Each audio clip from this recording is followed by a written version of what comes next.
Hello, everyone, and welcome to the Delphi podcast. I'm here today with the markets team at Delphi Research. We're going to go ahead and talk about their year ahead report for 2025. This is just kind of like looking forward ahead, what they expect to see over the next year. I am Ceteris, head of research at Delphi, and then we've got Michael, Jason, and Kevin are on the markets team.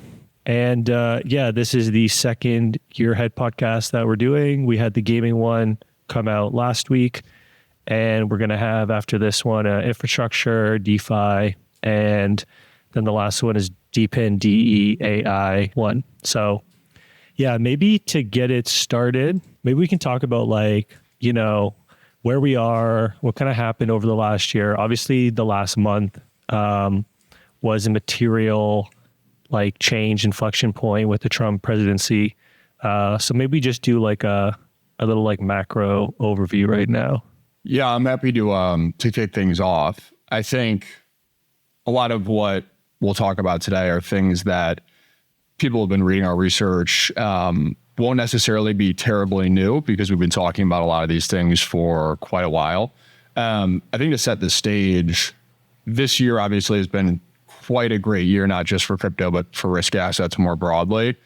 And if you zoom out a little bit, we started talking at the end of 2022 and our year ahead that year around how we thought the bottom in risk was already in. There were these big indicators that the structural headwinds, especially things on the macro front, like the liquidity outlook, had really bottomed out. And so heading into 2023, we started to get, quite a bit more bullish, you could say, on the outlook for risk assets and that the bear market was behind us. We saw this increase in global liquidity as being, I think, one of the key kind of drivers underpinning that. We can get into more details on exactly what the outlook for that looks like going forward. But what's important is that these markets are cyclical, right? And they move in kind of these longer term trends. And so 2024, while there were certainly kind of idiosyncratic catalysts, you think about the ETFs that launched early at the beginning of this year, you think about the most recent US election, there's a number of catalysts we get into that were certainly kind of stacked up some of these, we'll call it bullish drivers to keep this market propelling higher. But for a long time, we've been the expectations that we've had for where this market would go have been pretty smack dab in line with what we've been expecting, because again, there's kind of a method to the madness or a rhyme to the reason for why crypto and risk assets move the way that they do. So this year, obviously, and we can get into some more of the idiosyncratic things that have gone on, but I think for the most part at a high level, not to say that we, called this to the exact day or the exact price point, but I think for the most part, if you go back and look at a lot of what we've been talking about, it's not really a terrible surprise that we are where we are as we head into the end of 2024. Yeah, I mean, put out the report about a year ago, right? Our last year ahead report. We kind of highlighted a lot of the global liquidity trends that Kev was talking about, right? And we kind of to put some specifics to it. We thought that, global liquidity had bottomed and it was looking really good until probably around Q1, Q2 of this year, which is kind of what we saw in risk assets, specifically with Bitcoin, right? Bitcoin did really well into the end of last year. And then we had ETFs launch at the same time that those global liquidity trends kind of started to fall off, right? So you kind of had Bitcoin come in and have a really solid first half of the year, mainly Q1, to be honest, right? We ran up from roughly 45K up to 70, briefly broke all-time highs, kind of, not really, it wasn't a clear break. It was pretty much a double top up at that 69, 70, 72K area, right?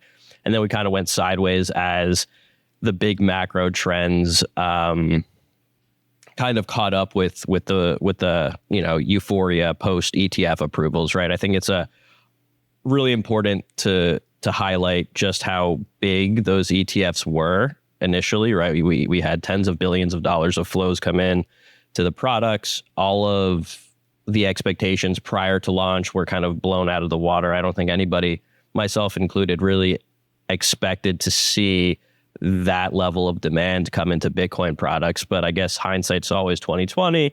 And you kind of think okay, well, maybe now that I've seen this, it kind of makes sense, right? Like an analogy, or not really an analogy, but something like a thought experiment I like to think about a lot is when you think back to the banking crisis of last year, when you had all of those, bank runs, banks kind of going through periods of destabilization with, the huge interest rate hikes over the previous year or so. I always wonder, like, how would Bitcoin have done if ETFs were available at the time, allowing for institutional investors to kind of play that narrative outside of traditional equities, right?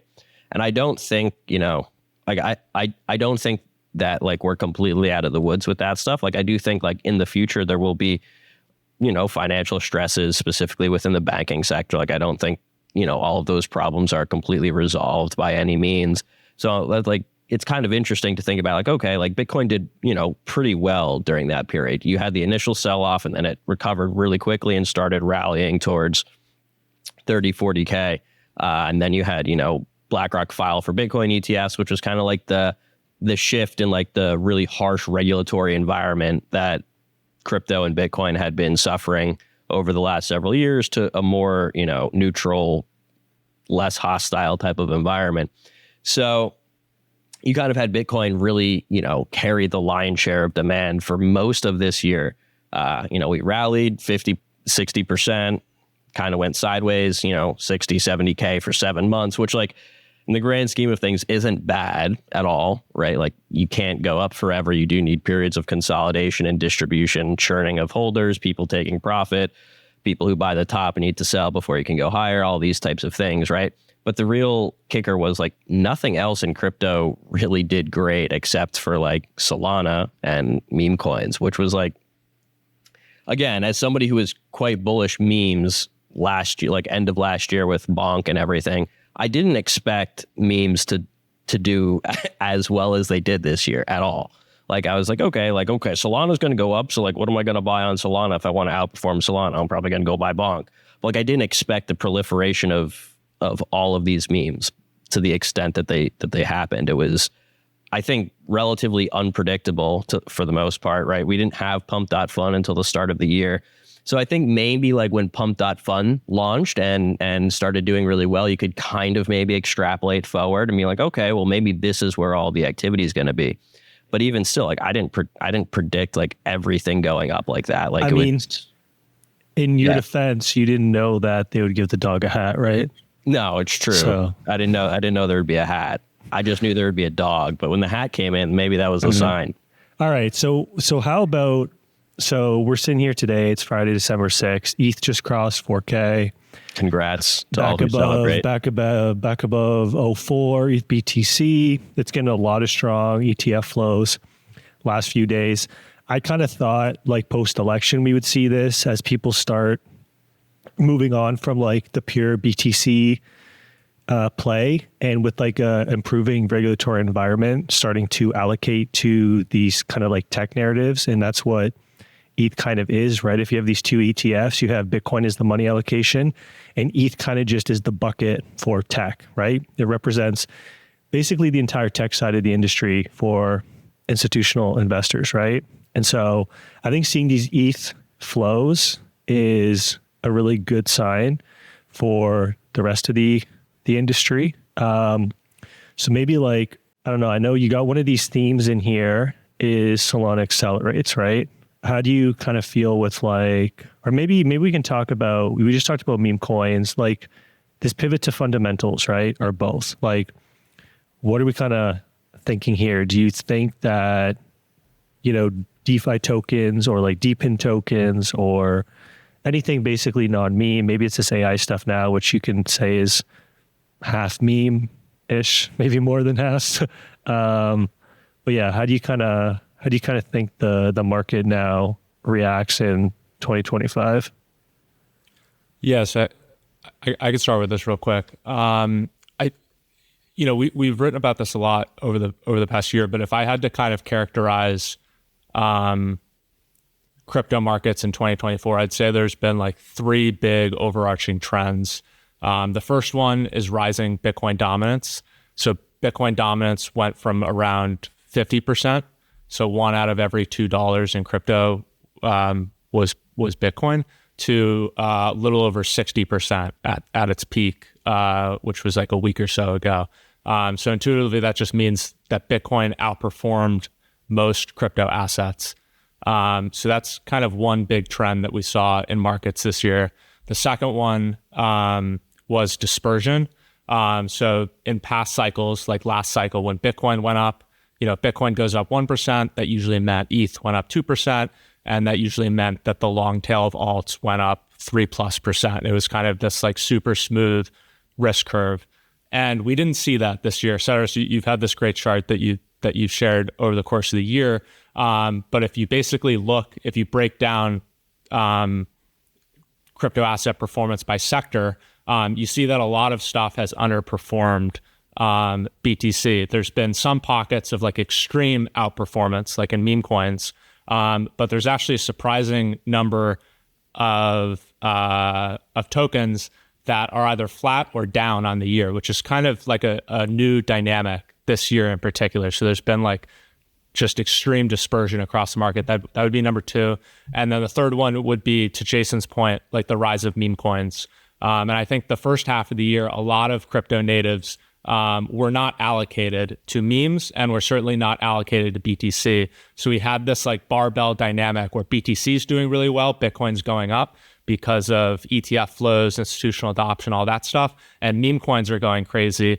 And then Ceteris, to your point, ETH and like tech alts and fundamental tokens, everything in the middle kind of underperformed, and it led to this weird dynamic through the first half of the year where you check TradingView, Bitcoin's 50, 60, 70, 80K, you feel like you should be happy, and then you check your portfolio and you're underperforming. So like, although markets were up, sentiment was pretty bad through the first half of the year. And if you remember, there was like this narrative of like financial nihilism. Everyone was kind of upset and fighting on Twitter, and it was just it was weird, and I think kind of what like you guys were saying earlier, looking forward to next year, I think we expect that to change. One of the themes that we're talking about is optimism returns. And I think that's going to be driven by like two big things. One is more kind of structural. So just like inflows coming into crypto. So like supply and demand. I think, we saw that this past year with the Bitcoin ETF. I think we're finally seeing that now with the ETH ETF, and just more broadly, like just retail new participants coming back into crypto. So that kind of gives us that like everything bid. So that's more of like the structural. You could like point your finger at like a specific number. The second part of that, I think, is frankly just like psychological. It's a bit softer. You can't really touch it, but you could feel it.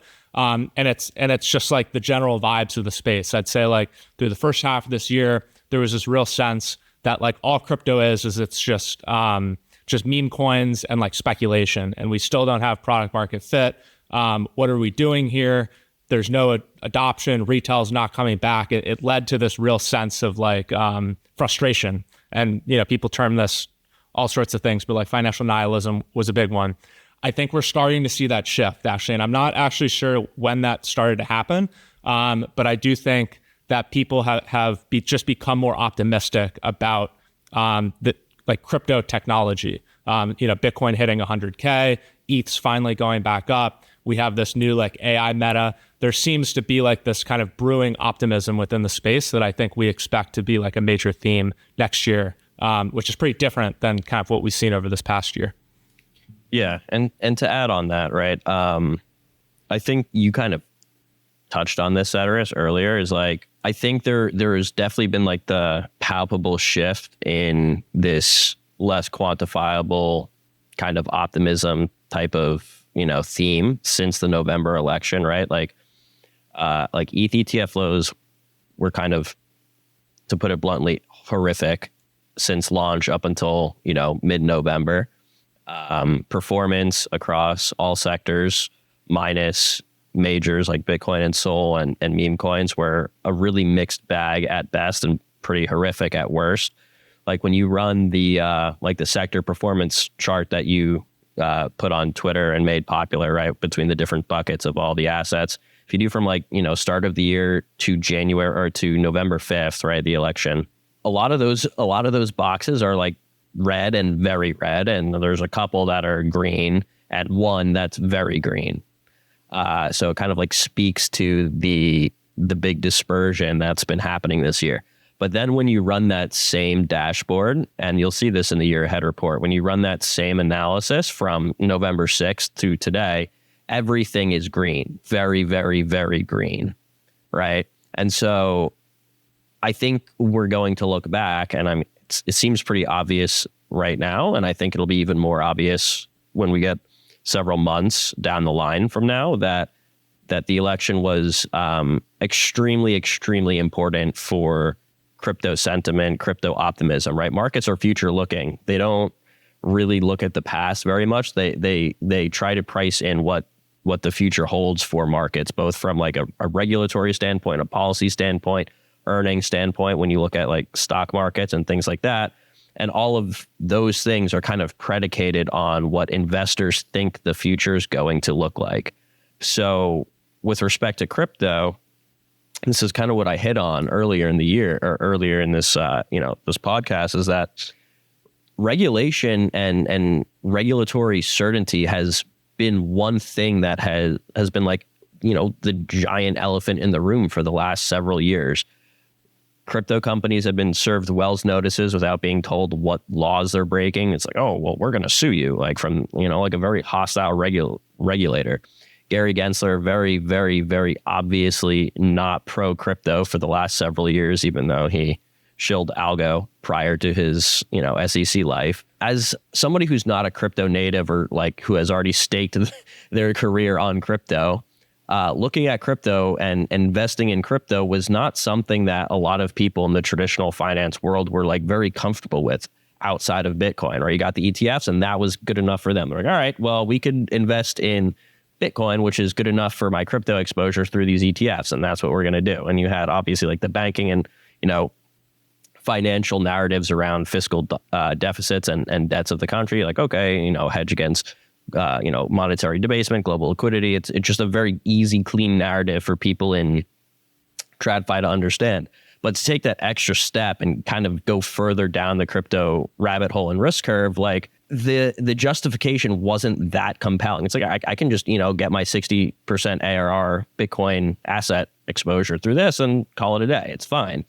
But then November happened and Trump won, which means that at the very least, we move from arguably the worst type of regulatory environment we could have, which is, regulation by litigation, uncertainty, no clarity around securities versus non-securities, commodities, things like that, to, at the very least, a neutral regulatory landscape, and at the very best, a pro-crypto regulatory landscape. And given the appointments that we've seen so far, both from, Treasury Secretary down to who he's tapped to lead the SEC when Gary resigns on the 20th of January, up until the announcement last night or maybe it was 2 days ago. I don't know. I've been stuck writing for the last week or so. But with David Sachs as, the crypto AI czar, right? Like all of these things kind of are pointing to campaign promises being kept, which just leads to more and more optimism about the future for crypto, right? Bitcoin Strategic Reserve Fund. Who knows if that actually happens? But the fact that we're even talking about it is incredibly bullish for the industry, right? If these things are good enough for the government and good enough for BlackRock, they're good enough for institutional investors, right? The risk for crypto, or the risk for institutional investors, used to be career risk by investing in crypto, and it's now shifting to career risk by not having exposure to crypto, which is manifesting itself through, as you mentioned, these increased ETF flows for the Ethereum products post-election. And eventually these institutions will want to make their way to more crypto native assets, right? Like, I'm not that, Bitcoin and ETH aren't, but like they might actually want to invest directly in the landscape as opposed to through these, wrapped products and these ETFs. And what are these types of people going to invest in? Well, I'm not sure, Ken Griffin type people are going to be like, yo, I need that dog with hat coin, or I need that bonk. Like chances are they're probably going to gravitate towards assets that are more familiar to them in the sense that they, maybe generate fees and revenue. They can be kind of modeled in a similar way that to what they're used to with cash flows and companies generating revenue, right? And like, it kind of, all these signs point to like a resurgence in a bid for fundamental assets. And you can clearly see that with how sectors like ETH DeFi have performed post-election, for example, or how, even Sol DeFi has performed post-election. You've seen strong bids still in meme coins, as I think they're a very, pure way to speculate on ecosystems and a pure way to speculate on a bullish market cycle for crypto. But I think you kind of get that, rejuvenation and that like renewed interest in actual innovative primitives or actual products that resemble real world businesses. So I don't necessarily think it's going to be like sell all your meme coins and pile into only fundamental coins. I think it's probably going to be reminiscent of what we've seen in prior cycles, and that everything kind of goes up to varying degrees, as opposed to what we've seen for the last 12 months, where only one or two sectors have gone up and everything else has either gone sideways at best or down at worst. And hopefully that kind of, cures those talks of financial nihilism, kind of cures the depression that crypto natives have had. Maybe the infighting stops a little bit and everybody can just enjoy number go up, as opposed to saying my asset is better than your asset. I don't necessarily think we'll see, a 2021 style pump, right? Like, we're starting from a much bigger base. There was a really perfect storm of interest rates getting cut to zero immediately post-COVID, stimmy checks, everybody's locked inside, so all you can do is gamble. Market cap of crypto was much smaller. Stablecoins grew like from pretty much zero market cap to 180 billion, right? Like, all of those things kind of coalesced and allowed for such a perfect storm of bullish demand catalysts. But I do expect the next year to be quite bullish for the most part, assuming macro keeps playing ball. I actually want to zoom into that stablecoin point you made. Last cycle, one thing we had a lot of was credit creation, right? Yeah. And too much, right? And it was very loose and it caused a lot of pain in the end. And we haven't really seen, like, stablecoins just hit a new all-time high, which is great, right? But we haven't seen like that uncollateralized lending market, credit creation really come back a lot, right?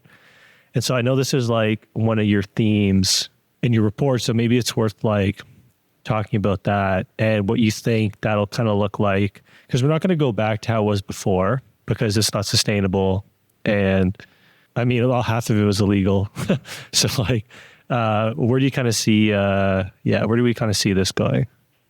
Yeah. So the other guys, just feel free to cut me off and jump in whenever. But I think a lot of the demand is going to come from, the stablecoin side of things versus the credit side of things. I just think credit will take longer to come back. You are seeing like firms, start to re-enter the space. You've seen Coinbase do it over the last year or so. But again, like, all of these things are done in a much more regulated way. The credit creation that's happening today is happening through more regulated firms like that. Like, obviously you'll see things on like, you'll see credit happen in the decentralized sense that, like, Aave and more crypto native primitives will probably start to see things happen on their platforms as interest rates come down over the next year or so, right? I haven't checked Bloomberg what the current estimate for rate cuts over the next 12 months is going to be, but I imagine it's probably in the 2 to 3, maybe 4 rate cuts over the next 12 months, depending on how macro data, comes in. So like that's like the huge difference between this cycle and every other cycle, right? Every other cycle has pretty much started with rates at zero, which is very easy for, stablecoins to be created, people looking for on-chain yield. Credit creation is very easy. The hurdle rates are very low when the 10 years at like 0% or 1% versus at 4.2 or 3% like it is today, right? So I think that's like kind of the way you need to calibrate your expectations, right? Interest rates are high now. They'll probably be lower and continue to get lower over the next 6 to 12 months.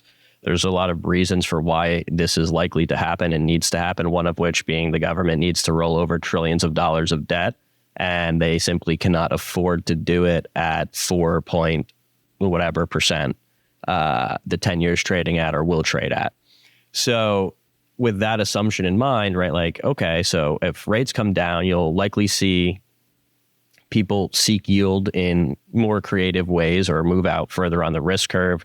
That'll happen with stablecoins. You've seen that since the election. They're up roughly 15%. Stablecoin market cap is up roughly 15% or like plus 21 or $22 billion in market cap since November 6th, right? I think that's honestly more of a function of the optimism returning to markets and the regulatory landscape being much more clear and bright as opposed to being like really horrific. And I think you can kind of look at this, right? Like when the Fed started cutting rates in September, like September 18th, I believe, interest rates are actually higher today than they were then, right? So it's kind of like the market is like the bond market specifically is kind of like, I'm not really sure about this, right? Like, unless there's signs of you guys getting your fiscal house in order, this doesn't seem like it's going like this is the right course of action, right? It's like the bond market sort of calling the Fed's bluff, and they're like, okay, you guys can cut the short end of the curve, but you don't really have any direct influence over the long end of the curve, which is why you've kind of seen the 10-year and 30-year bonds rally significantly since then, from like a sub 4 handle to almost a 4.5% rate a couple of weeks ago. So given that, right, you kind of see these yields come down in the last couple weeks. And again, this is my interpretation of it, is that, okay, you've had this election, optimism is returning not just to crypto, but to other markets, right? You see these appointments. It seems very clear that, the Treasury Secretary is aware of the fiscal situation and needing to maintain stability in treasury markets while also needing to get rates lower to finance the government. You also have people like Elon and Vivek who are very aware of the fiscal situation and like how close things are to getting really badly and spiraling out of control.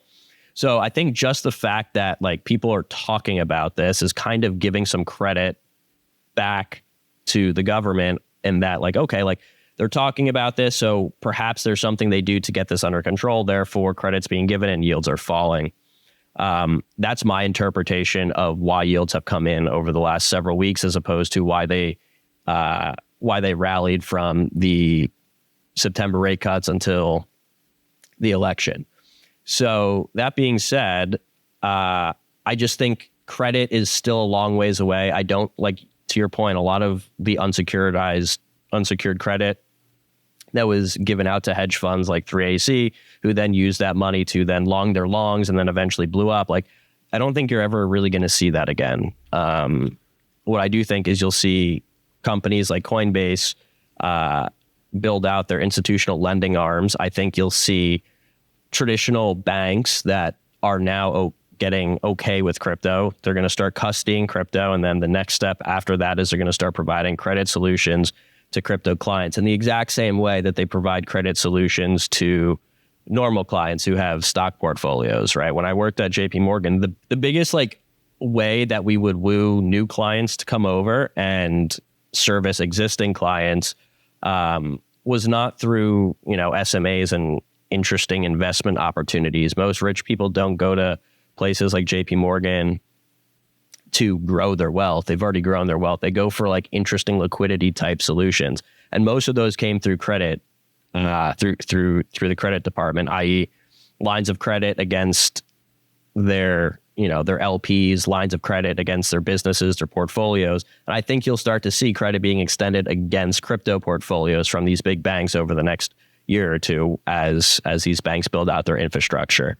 But again, I don't think it will resemble anything like we've seen last cycle. So I think most of the demand and most of the growth is going to come through stablecoin creation, which will find its way on chain and to crypto X BTC assets. So pretty much everything but Bitcoin. People don't need stablecoins to buy Bitcoin. They can do that through their ETFs. They could do that through Coinbase. but they do need stablecoins to go on chain and buy things. So I think you'll see like that direct relationship between stablecoin growth as interest rates fall, make its way on chain into crypto native assets. And I think a lot of that will come through fundamental names. Yeah, I think to kind of riff on what you were saying, Jason, I see the credit growth last cycle as a bit of an anomaly. A lot of the growth in credit was driven by crypto native firms.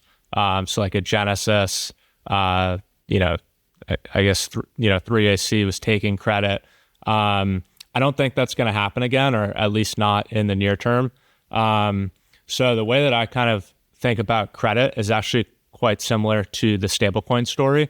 I think like the two data points on both of those that are really interesting is just over the last 3 or so months, we've seen two really big acquisitions. So the first one was Robinhood bought a centralized exchange. They bought Bitstamp for $200 million. That was their second biggest acquisition ever.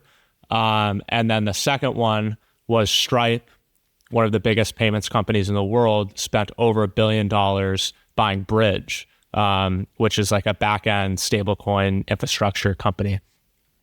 And I think what that's telling us is a couple of things. One, obviously, these Web2 centralized companies are bullish on crypto. Specifically, Stripe seems to be bullish on stablecoins, so that's cool. But I think, like we were talking about earlier, the change in administration, the new regulatory environment that's kind of coming has opened the floodgates for traditional finance players to enter the crypto space with more clarity. And I think we're going to kind of see the floodgates open on kind of traditional finance's adoption of crypto. And I specifically think we'll probably see a lot more acquisitions. So like a traditional finance player purchasing a crypto company as a way to get exposure to the space. Because when you ask a lot of these guys, they follow crypto, but they don't really know it. So I think that just the easiest thing to do is you just go out and buy a company, buy someone that knows what they're doing, and kind of that's the way that you get crypto exposure. So I think the Stripe acquisition and then the Robinhood acquisition are just like leading indicators of what's to come. And I think that's super bullish for stablecoins and credit growth more broadly. That makes sense to me. I agree. I don't think you'll get anywhere near kind of what we saw last cycle. I think the Stripe thing, to your point, was a big sign. Also, you have like this massive Web2 golden child coming in, making this acquisition. They probably will be able to like dictate regulation a bit. So yeah, hopefully we get some good regulation. Hopefully we get good regulation in general. I think one risk is that there's a lot of money to be made. And so there's a lot of entrenched interests that are going to try and get regulation with this administration that is beneficial for them and not necessarily beneficial for the industry. This is one of the reasons why I thought like XRP has done decently well. I think it would have been insane. First of all, this crypto czar is like a new made up thing. It's also kind of funny that it's crypto and AI as if they're the same thing. Like I doubt the person that's viable for one is viable for the other. But anyways, yeah, like could you imagine it if this is like a Ripple exec or something that got this, right? And then you probably see XRP at like $10 today or something. And so I think like that's on the regulation front, that's probably the risk, is that we get things that benefit like one group over the other. But we'll see. I do think that's an underappreciated risk, for sure. It's just very hard to quantify, like how you underwrite that risk. I guess you just long you own some dinos just in case, maybe. I don't know. Long the things that the.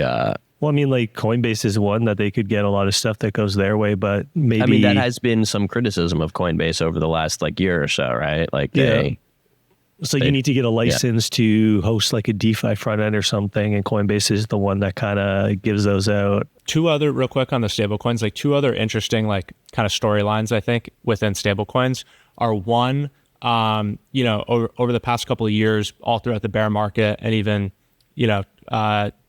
the first couple innings of this bull market, we were in like a rising rates environment and then a flat rates environment. And we went from like basically 0% rates to the 10-year peaked almost at 5%.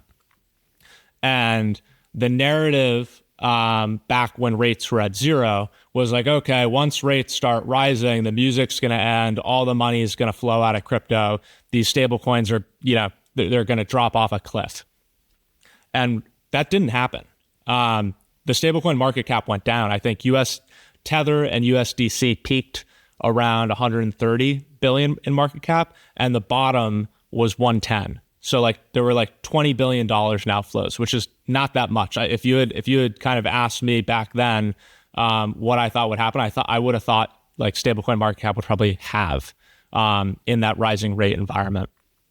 So that's pretty remarkable. And I think it shows that like stablecoins really do have product market fit in crypto. There's huge demand for stablecoin liquidity in crypto. So the fact that we kind of like made it out okay through the storm, and now we're in, to Jason's point, like a falling rate environment, bodes really, really well for stablecoin market cap. And then the other kind of interesting story I think right now is Howard Lutnick, who was like who's the chief of Cantor Fitzgerald, was just appointed as the Commerce Secretary.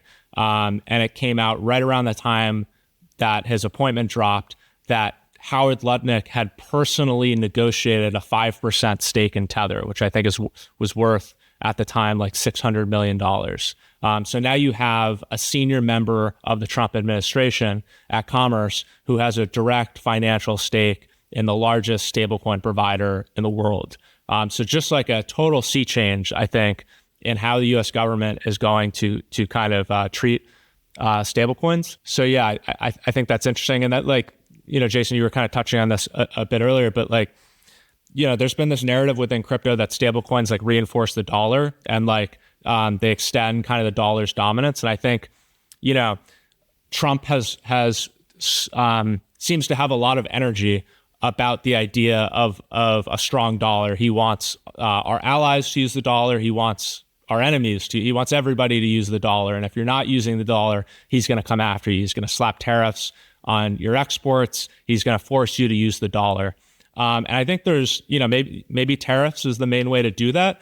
But I think if you start tariffing countries, it's almost going to incentivize, it's going to push them further away from the dollar. So one kind of new tool in the toolkit to like proliferate dollars all around the world is stablecoins. And commerce has like a big role in kind of like U.S. economic national security. We saw that like under Biden with Gina Raimondo. She really went after like the Chinese chip makers and Huawei and whatnot. And I think now that Howard Lutnick is in at Commerce, I'm very interested to see if he kind of uses stablecoins as like a strategic weapon for like dollar proliferation and dollar dominance. And I think, that could be huge for the broader crypto space. Yeah, it's a really good point. And I don't know if Kev has anything to add to that. I do think there is a really unique angle there.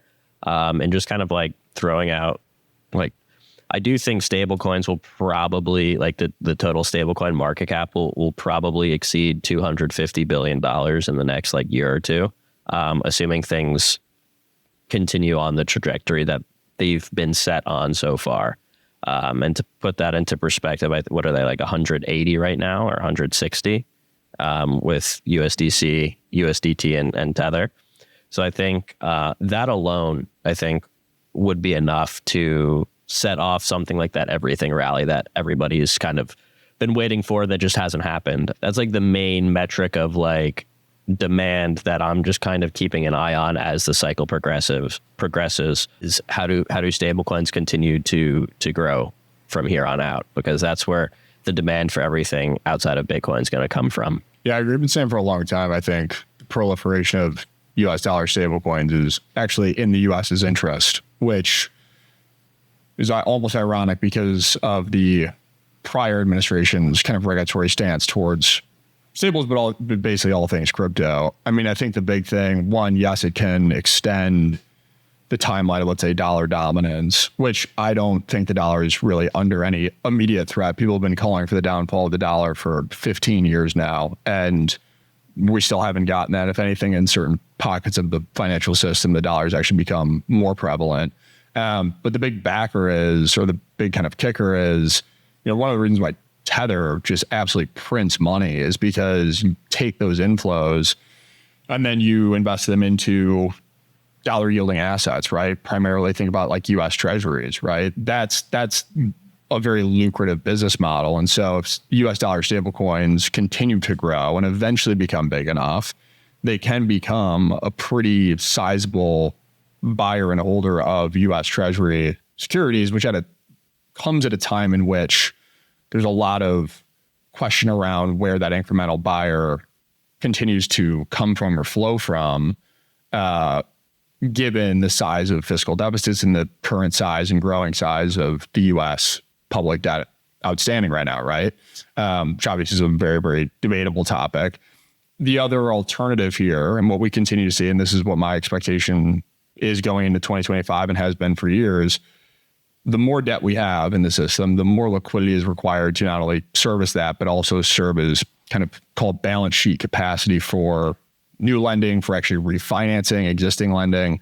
And so as that base grows, and you can chart this, and we have in a lot of our work, you just look at the long-term trend of where debt has gone and where the Fed's balance sheet has gone, and the two are very, very similar, right? And there's ways in which the Fed will continue to try and free up capital in certain ways, either through increasing, reserves and or creating ways for big players like banks to have the capital space to continue to buy, and if not buy more treasuries to support that market, because the US treasury market is by far the most systemically important market, arguably in the world. Yeah. So Solana obviously repriced a lot over the last year, went up 6x versus ETH. I don't know what up against BTC, maybe like 3x, 2x. The Sol BTC chart doesn't look good, I'll say that. But yeah, what maybe take us away here, Rinko. Yeah, so I think to your point, we wrote about Solana last year around this time in our year ahead 2024 report. And we had a couple of big kind of thesis points back then, but like the biggest one was just what you said. We thought, Solana got kind of hit really hard after FTX, and we were looking at like just the relative value trade, Sol ETH, and we're like, we don't even need to believe that Sol's going to flip ETH or that's going to go to $1 trillion or anything like that. We just think there's like a catch-up trade here. And that's what happened this year. So that was nice. But now, heading into 2025, there's this question of like, is that trade done? Is it over? Is that in the rearview mirror? Does Sol have more juice in the tank? Is it really going to flip ETH? So I think the question's kind of shifted. And then you have this interesting dynamic, like we were talking about earlier, where Ethereum has an ETF, Solana doesn't. And at first that didn't matter because ETH wasn't getting any inflows. Now it is. And we're seeing that show up in the price action. Sol ETH is down. ETH has kind of gone on this run over the past month or so. So I think super high level, if you're a sex trader, if you're kind of more short term, you're trying to maybe play these trends. I actually think, I'm pretty bullish on ETH over the next like quarter or so. While they do have this like regulatory arb, I would say on like a longer term time frame over the course of 2025, I'm still very bullish Sol. And there's kind of three main reasons for that. And then, would love to hear Jason and Kev your thoughts. First one is just like data, like hard data. Any metric, any of the big metrics that you look at, right? DEX volume, stablecoin volume. The big one that we've internally been paying a lot of attention to is real economic value, which is fees plus MEV. It's kind of a proxy for how the demand for block space. How much are people willing to pay to use these chains? And demand for Solana's block space, Solana's RAV is now double, 2x Ethereum's. That's an incredible number because just a year ago, it was like a fraction. It was like 5-10%. So we've had this like insane run up in demand to be on Solana. I don't see that going away anytime soon. Last year when we were looking at ETH versus Sol, most of these metrics were kind of at parity. And now Solana's leading on almost all of these metrics. I expect that data advantage to continue. I think it will just accelerate going forward. And it kind of starts low level. It starts with like DEX volume, REV, stablecoin volume, stuff like that, and then works its way higher. So you'll start to see Solana's advantage, I think, be reflected in things like TVL. So like right now, Solana has like 13% of Ethereum's TVL, which I think is kind of low. On a FDV basis, Sol is like roughly like a third of Solana. I also think that's kind of low. So I think these repricings will start to correct over the course of 2025 as like the lower level metrics just continue to run away. The second big thesis point that I have for why I'm bullish Sol over Ethereum is more of like all the soft stuff. So it's not data. You can't put it in a pretty chart, but you could just feel it. There's a lot of infighting in the Ethereum community. Ceteris, I know this is a big theme maybe for you this year, but there's not broad consensus over like what Ethereum is. Is it trying to be better money than Bitcoin? Is it trying to be a better data availability platform than Celestia, or is it trying to be a better execution environment than Solana? And depending on who you ask within the Ethereum ecosystem, you get a different answer. And our view is that you can't you can't have it all. You kind of have to pick one and optimize for that one thing. Solve a single problem first before you solve many. And right now, it seems like Ethereum's trying to solve many, and it's kind of finds itself caught in no man's land right now. So it's getting beat by Bitcoin on money. It's getting beat by Celestia on data availability. And it's getting beat by Solana on execution. So I'm personally somewhat bearish on Ethereum's ability to kind of hard pivot and just focus their efforts on one single thing. And I think a lot of that just comes down to the culture. In Ethereum, they're very much kind of research driven. They have a lot of like kind of somewhat idealistic beliefs about the world. In Solana, they're seem to be like more practical, more like first principles driven, kind of more hardcore engineering. And I haven't seen any shift over the past couple of months from like Ethereum world that would lead me to believe that they're kind of taking this threat from Solana seriously. They continue to kind of dismiss it. So until we see like a real hard pivot in Ethereum land, I'm still pretty comfortable with like longing Sol on a relative basis. And then the third one that I'll mention I just want to say something quick. Yeah. I think an interesting parallel to that is like, if you look at the two new move chains, so like if you're a Solana developer, you want to develop SVM, you want to develop Solana, you just go on Solana, right? And we also haven't seen the SVM rollups. I mean, there's only one live now. We'll see how the new ones do. But the first one, at least this live Eclipse, has like 5 mil TVL after a month. And so if you're like a Solana dev, you just go build on Solana. If you're an Ethereum dev, you have all these options, right? If you look at the move chains, like Sui versus Aptos, Sui has really kind of like stood out as the move chain this year. And Sui's move, like they actually have different move VMs. And so if you want to build on Sui's move, you have to build on Sui, versus if you want to build with Aptos's move, you have Aptos, you have Anisha, you have Movement Labs. They all use Aptos's move, right? And so, you know, the benefit of the Aptos model is that it's used in more places, so you can theoretically have a lot more developers. But the benefit on the Sui perspective is you get this lock-in with devs when they go build on Sui, right? And so I do think these are kind of like interesting trade-offs that are being made, and getting this like lock-in, like Solana gets this. If you're like a really good Solana dev, you're really good SVM dev, I feel like you're going to want to have your app on Solana because there's all the liquidity there, right? And you don't, and all the rollups and all the modularity and network extensions you're seeing with Solana are kind of these more like app chain specific things. Yeah, I think that's a good point. I think, go to your number three. Yeah. And then number three, like dovetails with that actually. Like I think there's this narrative in crypto that like switching costs are super low, and because it's cheap to bridge across chains and like, it's permissionless and you can do whatever you want with your money, that like, you can just move money back and forth to all these different chains whenever you want. And you can, and people do that. But in reality, what we actually see is we see very strong lock-in.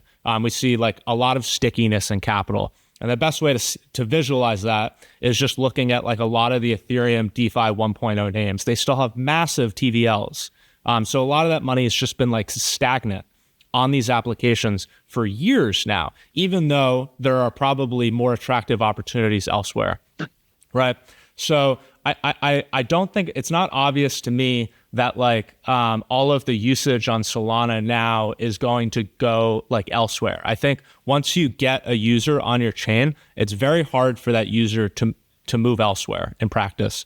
So kind of what that means from like a higher level at a market share perspective, I think if you were to like ask, poll the crypto industry on what they think like an end state for kind of L1 market share is, I think kind of the consensus right now is that Ethereum gets anywhere from like 40 to 60% of like every dollar that's on chain. Solana maybe gets 20, Sui gets 20, and then there's like a long tail that gets everything else, right? To me, that's not obvious like that. I don't think that that's the natural end state.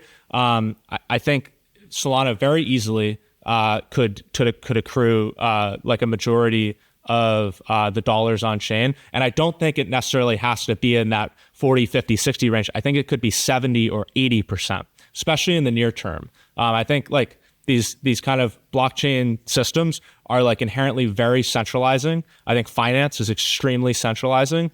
And when with Solana right now, it has such a kind of UX and like content advantage over Ethereum. Like most of the new metas this year have been on Solana. Most of the new like hottest tokens, the biggest top performers have been on Solana. I think that leads to like extreme centralization of capital.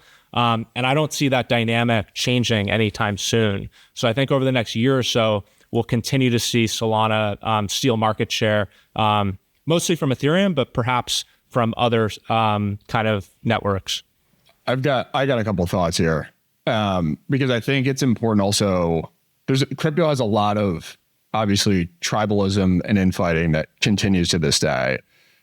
But if you zoom out, I think to the point Rinko just made, which is a really important one, a lot of the new metas, a lot of basically the most, you could argue, most exciting activity has happened on Solana this year. It's not terribly different, like meme coins and the rise of that, not terribly different from a lot of the excitement and euphoria that we wound up seeing with ETH, with DeFi summer back in summer 2020. And then that really kind of carried into early 2021.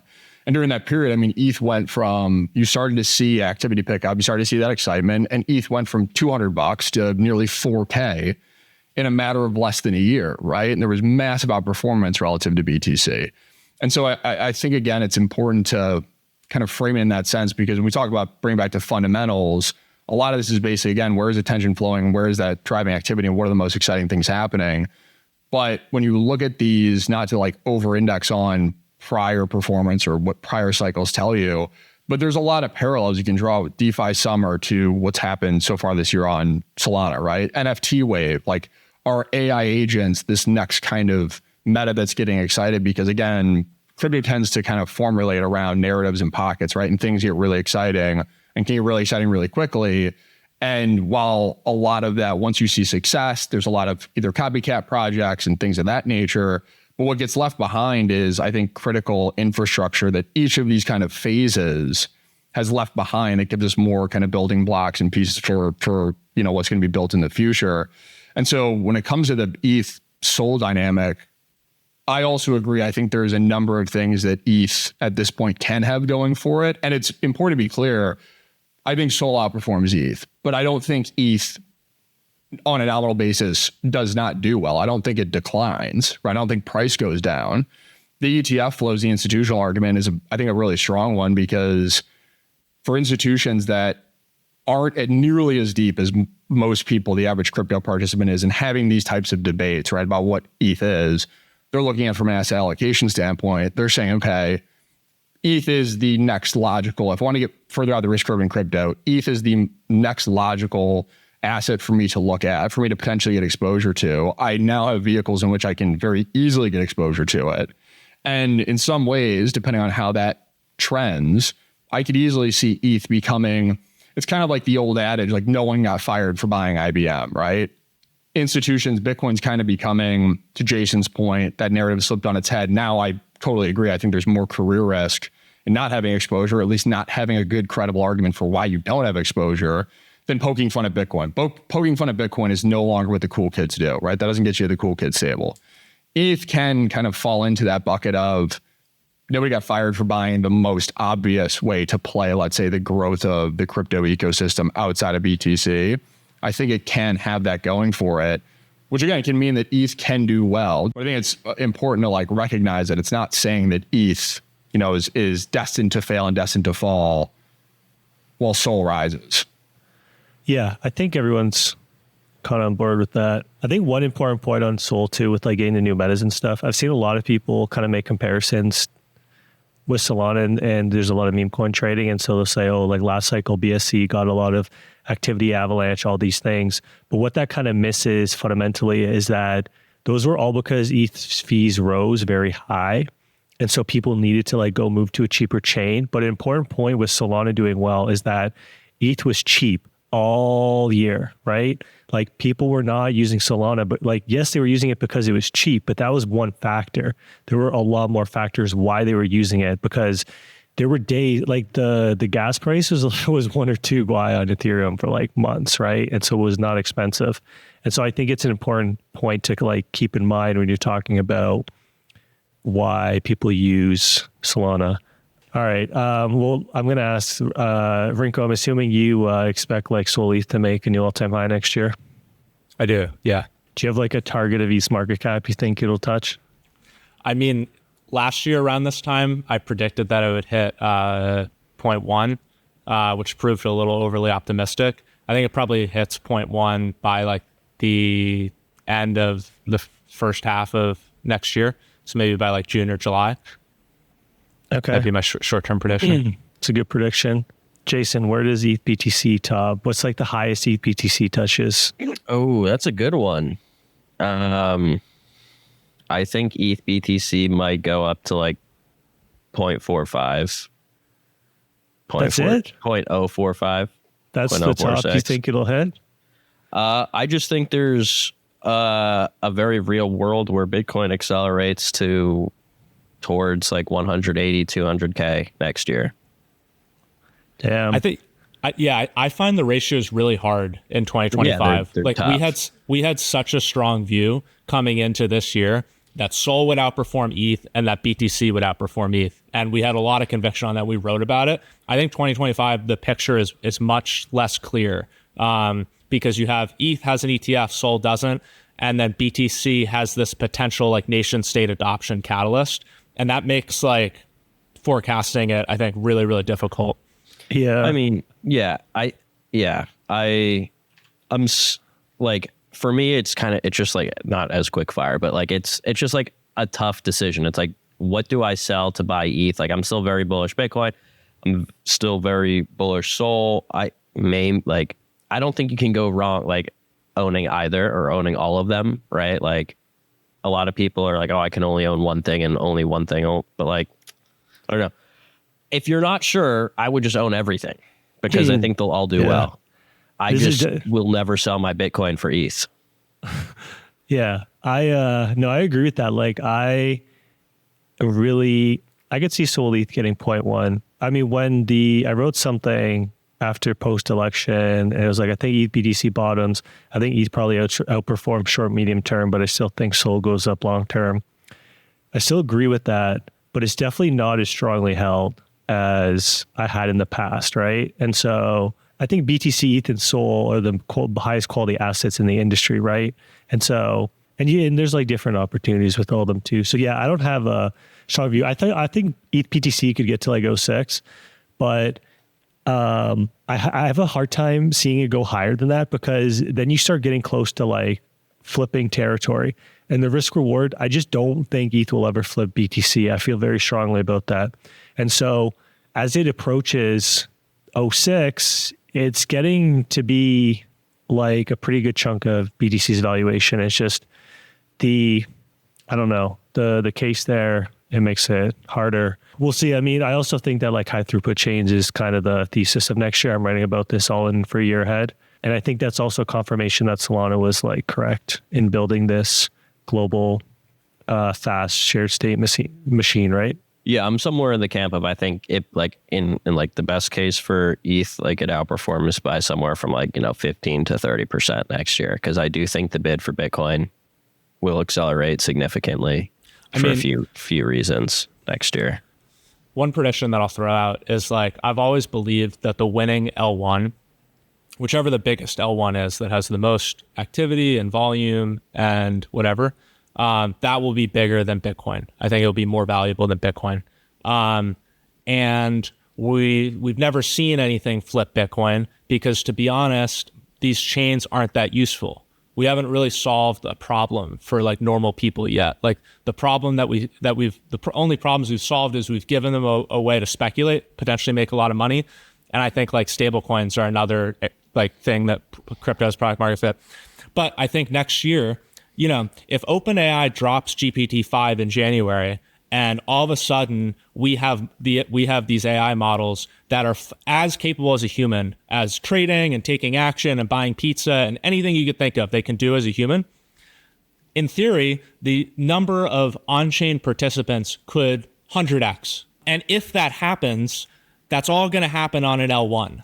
I don't know what L1 it'll be, but whoever wins that 100 billion AI agents is like the price performance is like hard to fathom, I think. And right now, my bet is on Solana winning that. So I think over a longer term time frame, I think like I'm super bullish on Sol. Yeah, I like that you can dream, and it could happen. Like I love the energy. I just find it. I don't know. It's hard for me to ever see something flipping BTC, but I understand the thesis. I don't think it's impossible. Nothing is impossible. It's just it's also something that you don't even need to like play in a sense. Like if it happens and you already own, like you don't own the like Sol because you think it's going to flip BTC or something. That's fair. Right. And if it happens, it happens. Just on that point, I think it's super low probability because at the end of the day, right, like just because a lot of these transactions are happening on Sol doesn't necessarily like equate to it making like, or ETH, right? Like doesn't necessarily equate to them being like actual, like fundamental, like an actual fundamental reason for the market cap to be multiple trillions of dollars. Like I would push back on that because I and time will tell, right? There's no crystal ball, but if you think about these more as networks than as, because to your point, like equity, like putting an equity valuation on L1 just doesn't make sense in my opinion. But if you look at them as networks, I mean, at the end of the day, what winds up mattering is a bit kind of to Renko's point, how much activity is actually occurring on it, like how much transaction volume and activity is going through, and that is that facilitating, how many people are using it. That's kind of how you define or try to map out what the valuation of networks are over time. And so I think that you can get to a point where, there's a multi-trillion-dollar, call it L1, and you can make a pretty decent argument for it. Yeah, I could see like 1 or 2 trillion, 3 maybe, just like you see with a company. It's really whatever drives demand for the underlying, for the asset itself, right? Like people we made this point before, like when you take valuations, one of the reasons why I think fundamentals have gone through pockets of mattering, but by and large haven't mattered nearly as much as traditional asset classes, is because there is no kind of ubiquitous fundamental metric or valuation or price multiple that that the market agrees on and kind of trades or invests off of, right? When you're looking at in the equity market doing an analysis on, let's say, consumer retail companies, because you're looking at the same sector, same industry, there are very common metrics that all investors and kind of analysts look at, right? You're looking at P's, you're looking at price of sales, you're looking at forward-looking indicators for growth. When it comes to crypto, I mean, again, like you can spend an entire hour and bring a bunch of people on and probably get 10 different answers on how they value an L1, right? But the point tying it back to like supply and demand is at the end of the day, it's not that just because a stock has a low PE is the fundamental reason why it can go higher. It's looking at those things helps to then capture the attention and put it on the radar of investors who want to buy something that they think is or invest in something that's undervalued. And that's what drives the actual physical demand for the underlying asset. I just think the demand profiles, it's really hard to make that comparison to conventional assets because these types of assets are very different and very dynamic. So yeah, I don't think it's impossible. Like I said, I think it's just a very low probability. I could see Solana, I could see ETH being worth a couple $1 trillion. Sure, there's multiple companies that are worth a couple $1 trillion, and I think there will be more as things progress and as this whole monetary debasement thing continues to play out over the next decades or however long this experiment continues. That said, there needs to be an actual anchor for why something is worth that much money. There has to be. I don't care. Hold on, let me finish. I don't care that there's a bunch of AI agents using Ether, Solana, or Sui or anything, right? Like those AI agents don't have the money. The money is going to come from people here in TradFi or whatever, or us or whatever, that do anchor things based on some actual fundamental reason for why something is worth $1 billion, $2 billion, 100 billion, 1 trillion. And Bitcoin, it's very obvious that Bitcoin is most likely going to flip all of the things in the top 10 assets in the world and will eventually be combined with gold. Or not combined, compared with gold and maybe trade at a similar valuation as gold. I do not see any single one network being worth that amount of money, mainly because there will be multiple networks vying for that same pie. I think both things can be true. I think Bitcoin can flip gold, and I think the winning L1 can flip Bitcoin. And the reason why I think the competition is you have one pie for all the networks, and they're all fighting for this one pie, and you have one different pie size though. Let me ask you a question, right? How much gold, how many gold bars do you guys own? I own 0. If I had $1 billion, maybe I'd own a little bit of gold, right? But what I own is cash and productive assets. So my demand profile, I need cash to go buy things and transact in the economy, and I want productive assets that have some sort of yield. An L1 checks both of those boxes. It's money because you need it to transact. And if the world economy is built on an L1, you're going to need that L1 asset to be able to transact within that economy. And it's productive. You're getting a yield on that asset. Bitcoin has neither of those. So I totally agree. Bitcoin, nothing's ever going to be a better digital gold store of value than Bitcoin. But that pie, I think, is significantly smaller than the future of the global economy pie. So why is gold valued at more than the other 9 top 10 assets in the world combined? Collectively, those top 10 assets are valued more than gold.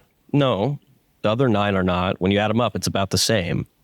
So I guess my point is, right, all of the companies, just use the S&P 500 companies that are in that top 10. There's 4 or 5 of them, right? And you add those all up, they're not up to gold. They're less than gold. So no, they definitely are though. There's a couple $2-3 trillion companies. So if you add them all up, it's more than gold. Market cap is 17 but to Jason's point, these are individual. They're all fragmented, different, and you're kind of looking at L1 networks like this. I think we could debate this all day. Yeah, we definitely can. Not to throw a wrench in it, in the 11th hour, but we're also when the argument around gold, I also have some qualms with because a lot of people use total above ground stock to measure total gold market value, but the quote unquote investable gold market is much smaller. It's closer to 4 trillion. Yeah, that's a good point. Yeah, so all right, so Rinko thinks Solana is going to take over the world. Jason thinks Bitcoin's going to flip gold. I'll throw one in here just to tie this circle. Yeah, Solana obviously excited about and bullish on. I also think that Base is going to continue to have a role in this world. And whether or not, I don't think it's necessarily a 2025 thing, but I still am of the opinion that they'll issue a Base token at some point. Yeah. That'd be nice. I could see it. We'll see. We'll see how that happens. Anyways, I want to hold it here. Unfortunately, we didn't get to Jason's Hyperliquid segment, but you're going to have to read the report if you want to hear his take on his new favorite application. It's not a meme coin for once, right? Not a meme coin. Jason, it's finally not time with a meme coin, so you gotta take those wins. But yeah, appreciate the time, everyone, and also people listening. This report comes out. I don't know when the podcast here is going to come out, but the report's coming out Tuesday. If you're a subscriber, check it out. And if you're not, become one. And yeah. All right. Thanks, everyone.